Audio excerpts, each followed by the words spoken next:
She had looked at her boss 1,000 times. In meetings, in the elevator, across the conference table when the numbers weren't adding up and everyone was pretending they were. 1,000 times at least. But she had never looked at her the way she looked at her that Tuesday night in a hotel room in Portland, with rain hitting the window and only one bed between them. It started before that, though. It always starts before the thing you remember as the beginning. It started with a laugh.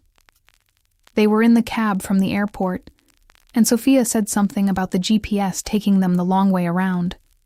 Something dry and unremarkable. And her boss, Dr. Camille Rowe, laughed. Not the polished, professional laugh Sophia had catalogued over 2 years of Tuesday briefings. This was something else. Something that came from lower down. Something that lasted half a second too long and made the corner of her eye crinkle in a way Sophia had never been close enough to see before. Sophia looked out the window. She told herself it was the travel. 13-hour days for the past 3 weeks. Her brain was finding patterns in static. She told herself that all the way to the hotel. She told herself that right up until the moment the front desk clerk said, very kindly, very professionally, that unfortunately they only had one room on the booking. Sophia looked at Camille. Camille looked at the clerk.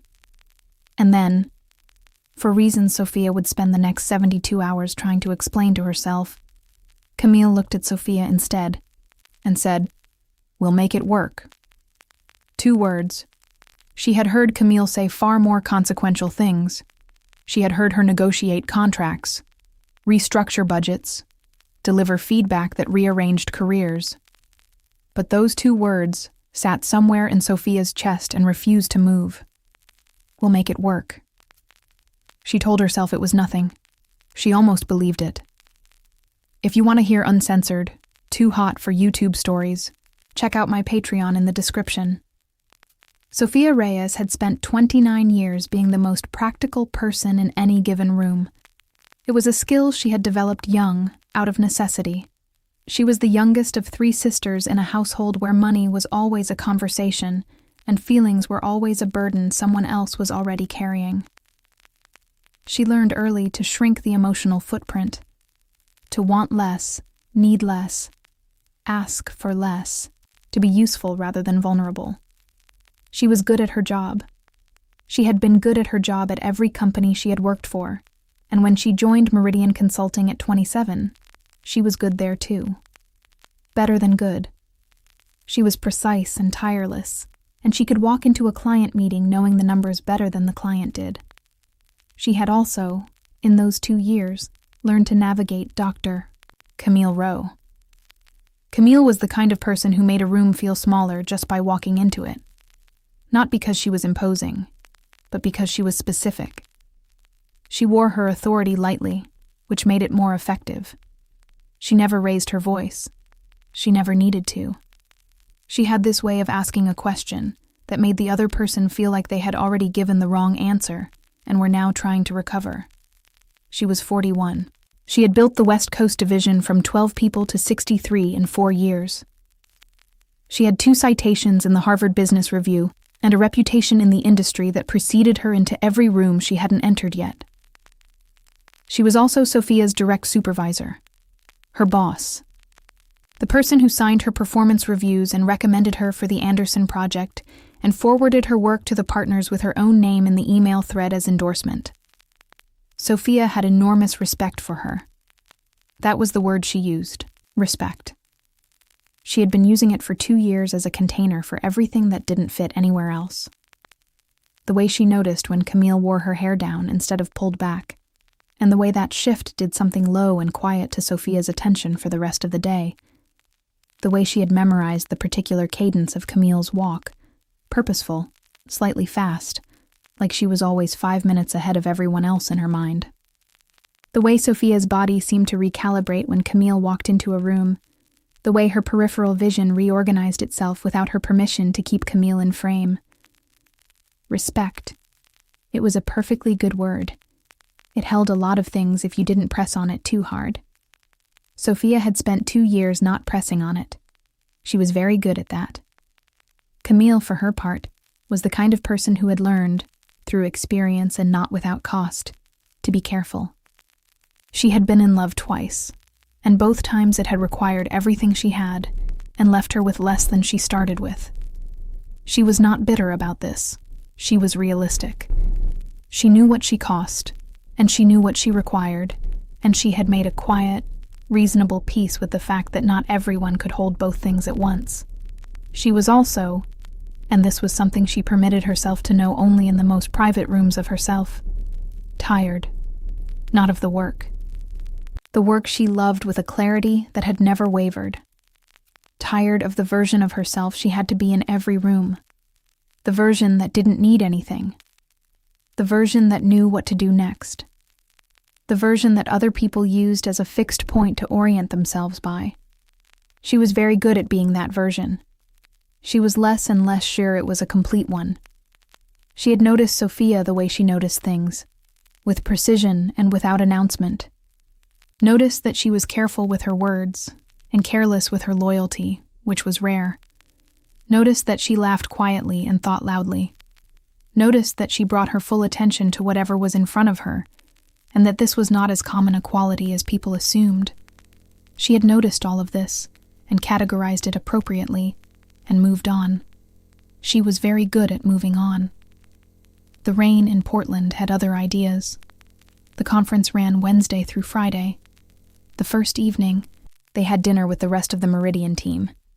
7 people around a table at a restaurant 3 blocks from the hotel. It was the kind of dinner that was officially informal and unofficially still work, and Sophia navigated it the way she navigated all professional social situations. Useful, pleasant, present without being demanding. She sat across from Camille. This was not unusual. What was unusual was the 63 square feet of hotel room they would both be returning to at the end of the night. What was unusual was that Camille, 2 glasses of wine into an evening she had clearly decided to allow herself, said something about a conference she had attended in her first year in consulting, back when she was terrified of everything and performing competence like a costume. And she said it directly to Sophia, like an offering. Like a small door left ajar. Sophia didn't know what to do with a door like that. She said, "You were terrified of things?" And Camille looked at her, and there was something in the look that Sophia could not name then, and would not be able to name for days. And she said, "Constantly. I just got very good at not showing it." The table kept talking around them. Sophia filed it away, added it to the container she had built and sealed, and was doing her best not to examine. They walked back to the hotel after dinner, just the 2 of them. The others lived in different directions, and the hotel was close, and the rain had softened to something bearable. Camille had her coat collar turned up. Sophia had her hands in her pockets. They walked in a silence that was not uncomfortable, and that was, for this exact reason, uncomfortable in a different way. "You don't fill silence," Camille said. Sophia glanced at her. "Is that a problem?" "No." She paused. "Most people do. It makes me tired." Sophia thought about this, about what it would mean to be the kind of person whose silence gave another person rest. She thought about it more than the observation warranted. The room was small in the way that hotel rooms in cities are small, designed for sleeping and not for much else. There was a desk and a chair and a television no one would turn on, and there was one queen bed centered under a painting of a Pacific Northwest forest that neither of them acknowledged. They divided the room without discussion. This was the kind of thing Camille did without fanfare. Assessed the logistics and arranged them in a way that was functional and not dramatic. She took the side closer to the window. Sophia took the side closer to the bathroom. They each kept their things on their own side of the dresser. They worked for an hour in the kind of silence Sophia now understood was a form of trust. Camille at the desk. Sophia on the small couch with her laptop, legs pulled up, the same way she worked at home when no one was watching. She didn't realize until after that she had worked that way, the way she was at home, without thinking about it. Something about the room had made her forget to perform being at work. She noticed Camille noticed this, a small glance. Nothing that could be named. I'm going to sleep, Sophia said, at 11:15. I'll be there in 20 minutes, Camille said. There was nothing in that sentence. It was a sentence about sleep logistics and nothing more. It sat in Sophia's chest like something else entirely. She lay in the dark and listened to Camille work. The soft tap of keys, the occasional shift of weight in the chair. And she said to herself, "This is fine. This is professional and normal and fine." People share rooms at conferences. It has happened since the beginning of business travel. You are a grown adult woman and she is your boss and you respect her, which is the correct word, and everything is fine. She almost fell asleep believing it. Then Camille finished working, and the lamp went out, and the mattress shifted, and the distance between them in the dark was about 18 inches, and Sophia's body, without her permission, became entirely, acutely aware of every one of them. She did not sleep for a long time. She did not in the morning admit this to anyone, including herself. But the second day of the conference, she noticed things she had not noticed before. The way Camille's hands looked when she was listening, still, settled, one finger resting against her jaw. The way she said Sophia's name when she called her attention across a room, not a shortened version, not a nickname, just the full 3 syllables in that particular unhurried tone, like each one was intentional. The way she looked at Sophia when Sophia was talking to someone else, a look Sophia only caught by accident in the reflection of a glass wall, a look she immediately decided she had misread. She told herself this. She was precise about it. She misread it. By Friday morning, she was not sleeping well, and eating in the distracted mechanical way of someone whose brain had commandeered all available energy for a different purpose entirely. She did not name the purpose. Naming it would require pressing on the container, and the container was the only architecture keeping everything in place. Friday night. The last night. The conference closed at 6. There was a reception that both of them attended with the professionalism of people who were very good at this. And then it was over. And the team said their goodbyes, and Camille and Sophia were in the elevator going up to the 11th floor together, and the door slid closed, and it was just them. Sophia watched the numbers change. Camille stood beside her, close, because elevators are close, and said nothing. At 8, the door opened and they walked down the hall, and Camille unlocked the room, and they went inside. And something had changed in the chemistry of the space. Not in anything visible. Not in anything Sophia could have pointed to. But the air was different. The way the room received them was different. "I'm going to get room service," Camille said. "Do you want anything?" "Whatever you're getting," Sophia said. This was the kind of answer she gave when she wasn't thinking about the answer, when she was somewhere else. She heard herself say it, and felt the intimacy of it. "Whatever you're getting." And looked immediately at her phone. They ate on the bed because there was nowhere else. The desk was small, and eating across a desk from someone in a 12 by 14 room felt more formal than just sitting on the bed with food between them, which was its own particular intimacy that Sophia was documenting with the careful, controlled attention of someone trying not to look like she was paying close attention. Camille talked about the conference, about a specific session she had attended on organizational resilience. She had things to say about it, real things, not small talk. And Sophia listened, and somewhere in the middle of listening, she stopped being able to track the content and started tracking other things instead. The way Camille's voice dropped slightly when she was saying something she actually believed. The way she tilted her head. The way she looked at Sophia when she was waiting for a response. Direct and unhurried, like Sophia's answer genuinely mattered to her. "You've gone somewhere," Camille said. Sophia came back. "Sorry, long week." "Yes." Camille looked at her for a moment. "You've been quieter than usual these last 2 days?" "I'm usually quiet." "You're usually quiet and present. These last 2 days you've been quiet and somewhere else." Sophia had no answer for this. She looked at the box of leftover fries between them. "I'm sorry," she said. "I haven't been sleeping well." This was true. It was not the whole truth. She held it out anyway. Camille looked at her for another second. That specific, unhurried look. And then she said, "The bed isn't great." "No," Sophia agreed. "It isn't." They both knew that wasn't the reason. Neither of them said so. They cleaned up in the comfortable, terrible silence of two people who have run out of the small distance that made things manageable.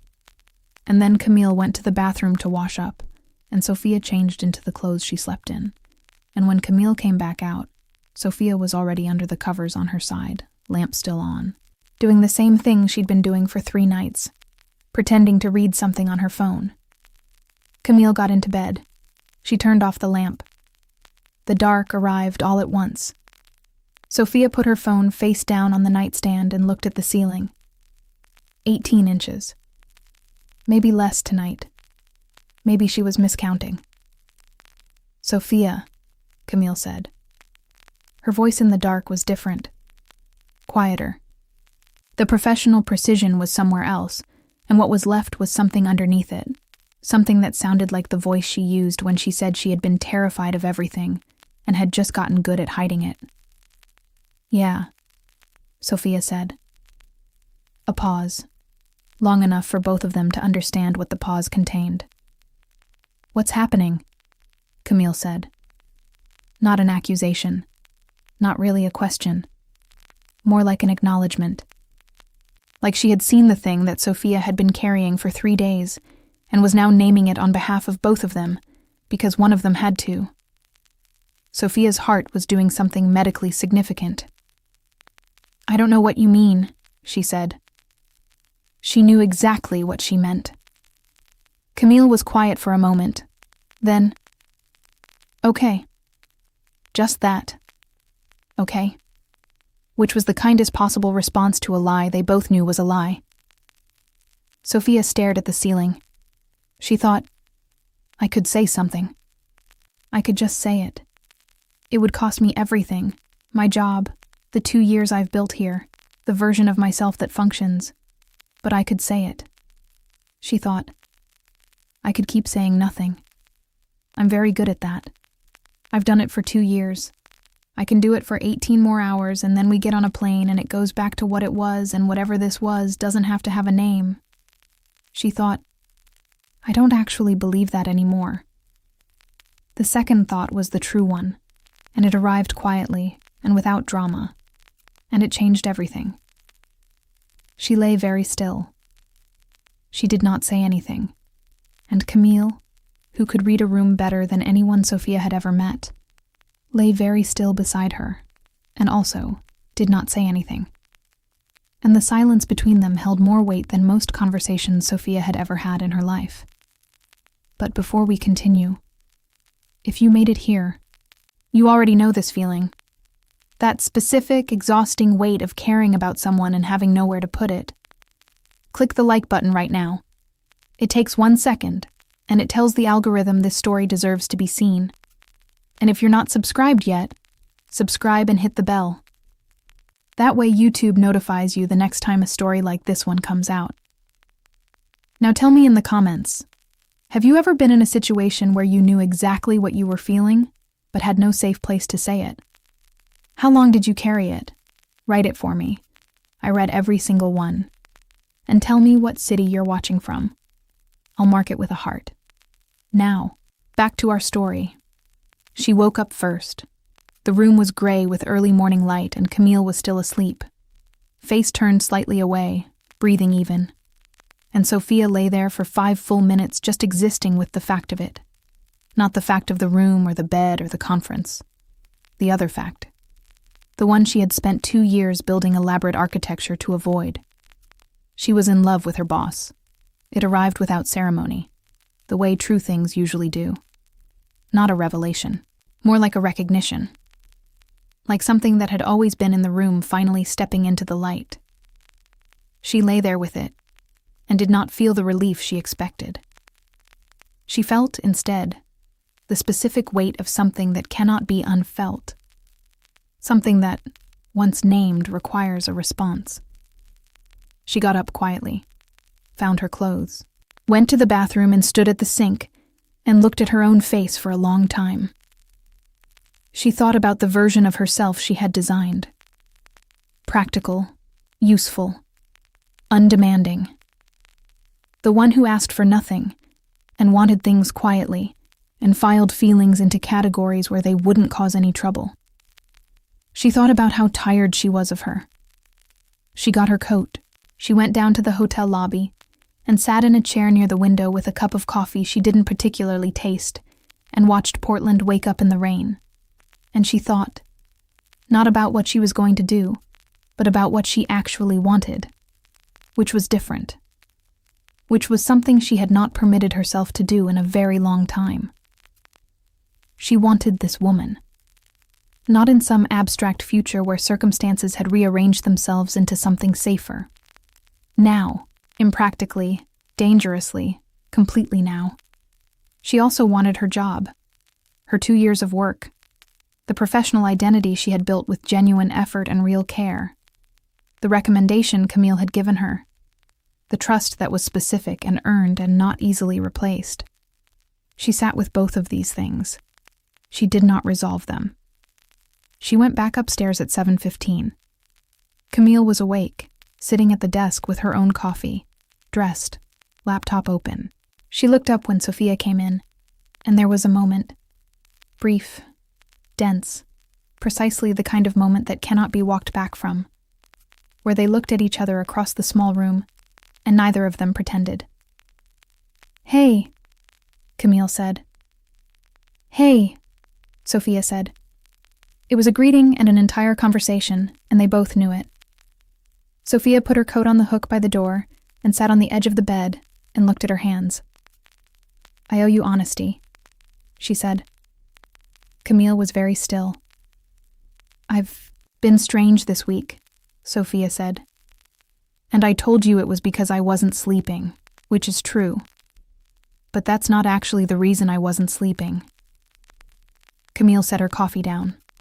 She did not say anything. She was giving Sophia the room to finish, which was exactly the kind of thing she did. And it made this harder and easier at the same time. "I don't expect you to do anything with this," Sophia said. "I'm not asking you to do anything with it. I'm tired of pretending it isn't real. And you deserve to know what's actually happening if we're going to work together honestly, which I want to. I want to keep working together. I'm good at my job, and I'm not asking you to choose." She stopped. She made herself look up. "I have feelings for you," she said. "I have had them for a while. I don't know how long exactly, which probably means it's been longer than I admitted to myself. And I'm telling you because you asked me what was happening, and the real answer is that." The room was very quiet, rain against the window. Camille looked at her. Not with shock, not with the executive composure snapping into place like a shield, which Sophia had half expected, but with something that looked from the outside very much like recognition. "Sophia," she said, and stopped. And then she said, "You understand that this is complicated." "Yes." "Not because of how I feel. Because of how the situation is structured." Something in Sophia's chest did something she didn't have a name for yet. "I know," she said. "I'm not asking you to fix the structure tonight." Camille was quiet for a long time. Long enough for Sophia to feel the full weight of what she had said. Long enough for the part of her that had managed her life with careful practicality to begin cataloging everything she might be about to lose. Then Camille said, "I've been managing this since October." October was 8 months ago. Sophia didn't move. "I don't tell you this to put pressure on anything," Camille said. "I tell you because you were honest and you deserve the same in return. And because I've spent 8 months being very careful and very appropriate, and I'm also tired of the version of myself that's performing not wanting something I want. She said it to the window. Then she turned and looked at Sophia. I don't have an answer for the structure tonight either. Okay, Sophia said. They sat in the small hotel room with the rain, and the 8 months and the 2 years, and the honest shape of it, all of it. And neither of them pretended it was simple or solved. But neither of them pretended any more that it wasn't real. They flew back to San Francisco on a Saturday. In the 2 weeks that followed, Sophia did 2 things. The first was meet with the HR director, not to file a complaint, not to cause harm to anyone, but to start a conversation about what it would look like to move her direct reporting line. There was another senior partner she had worked with before, Elena Marsh, who had mentioned more than once that she would gladly take Sophia on. It was not a demotion. It was a structural rearrangement that required 3 signatures and a conversation, and cost Sophia approximately nothing professionally, and approximately everything in terms of the story she had been telling herself about being the kind of person who never complicated things.